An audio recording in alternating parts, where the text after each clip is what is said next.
Sanggupkah Tun Ibrahim letak jawatan jika saiz kabinet dikecilkan? Pada 17 Rabiul Awal 1437 bersamaan 29 Disember 2015, Timbalan Presiden PAS Datuk Seri Tuan Ibrahim Tuan Man menulis. Dalam tulisannya, beliau mengeluh antara lain mengenai bebanan yang dihadapi oleh rakyat yang katanya sudah di tahap mencekik leher akibat kedudukan ekonomi yang teruk kerana kejatuhan harga minyak dan ketidakstabilan mata wang ringgit.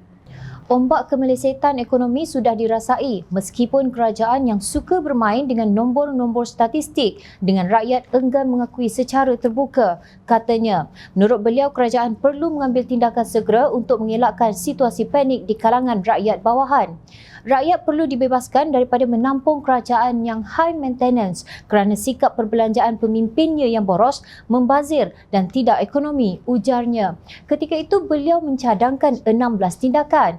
4 yang menarik dan masih relevan pada hari ini ialah pertama, mengurangkan saiz kabinet agar ia sesuai dengan nisbah negara. Menteri dan timbalan menteri yang sering memberikan cadangan kontroversi boleh dibuang agar pembelanjaan mengurus kerajaan dapat dikurangkan. Kedua, menyemak kembali peruntukan gila Jabatan Perdana Menteri yang sangat besar dengan mengurangkan kaki tangan kontrak bergaji tinggi di Jabatan Perdana Menteri dan menyalurkan peruntukan itu ke sektor pendidikan. Ketiga, mengenakan potongan gaji sebanyak 20% bagi menteri dan timbalan menteri agar mereka memahami keperitan untuk mencari pendapatan lain dengan bekerja. Tanda pagar 2 kerja. Dan keempat, menghapuskan elang tol dan minyak menteri dan timbalan menteri dan pegawai kanan kerajaan agar mereka dapat merasai keperitan rakyat. Kata Tuan Ibrahim, semua cadangan beliau tidak susah dilaksanakan. Yang diperlukan hanyalah keikhlasan, kesungguhan dan komitmen kepada ciri-ciri tata kelola kerajaan yang baik atau good governance. Tegasnya, kini apa yang sudah terjadi setelah PAS iaitu parti Tuan Ibrahim menjadi sebahagian daripada kerajaan hasil tebuk atap pada hujung Februari 2020 menerusi langkah Sheraton. Kedua-dua Perdana Menteri Tan Sri Mahyadin Mat Yassin dan Datuk Seri Ismail Sabri Yaakob memiliki saiz kabinet XXXL seramai 69 menteri dan timbalan menteri serta 3 orang duta khas bertaraf menteri yang sehingga hari ini rakyat tidak tahu apakah fungsi mereka. Jauh sekali untuk mengetahui apakah prestasi mereka walaupun gaji dan allowance tidak pernah putus. Salah seorang daripada duta khas itu ialah Presiden Parti Tuan Ibrahim sendiri iaitu Tan Sri Abdul Hadi Awang yang dilantik sebagai duta khas ke Timur Tengah bertaraf menteri.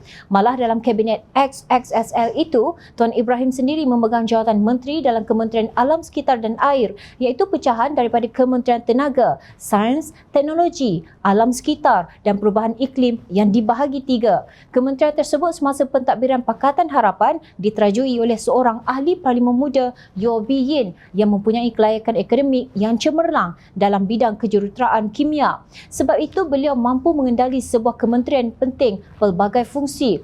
Kini tulisan Tuan Ibrahim umpama hantu raya yang sedang berkeliaran di dunia maya mencari tuannya. Tulisan itu menuntut Tuan Ibrahim bertanggungjawab terhadap apa yang ditulisnya. Justru hari ini, 14 Julai 2022, Jom Channel kembalikan cadangan Tuan Ibrahim dalam tulisan tersebut kepada dirinya. Pertama, sanggupkah Tuan Ibrahim meletakkan jawatannya? Kerana beliau ternyata tidak kompeten menguruskan isu bencana yang sering berlaku dan masalah air di negeri yang diwakilinya. Kedua, jika tidak sanggup meletakkan jawatan, adakah beliau bersedia memotong gajinya sebanyak 20% seperti yang disarankannya pada tahun 2015?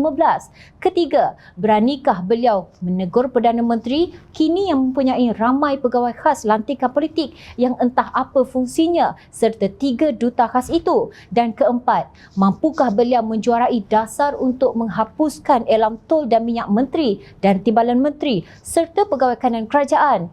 Jom Channel sekadar mengingatkan kembali apa yang Tuan Ibrahim sarankan dahulu kerana semua persoalan itu belum lagi dilaksanakan walaupun PAS sudah menjadi kerajaan sekarang.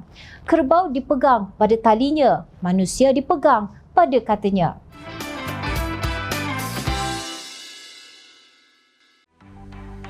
Mencari maklumat dan berita politik yang bebas, kupasan yang tepat, panas.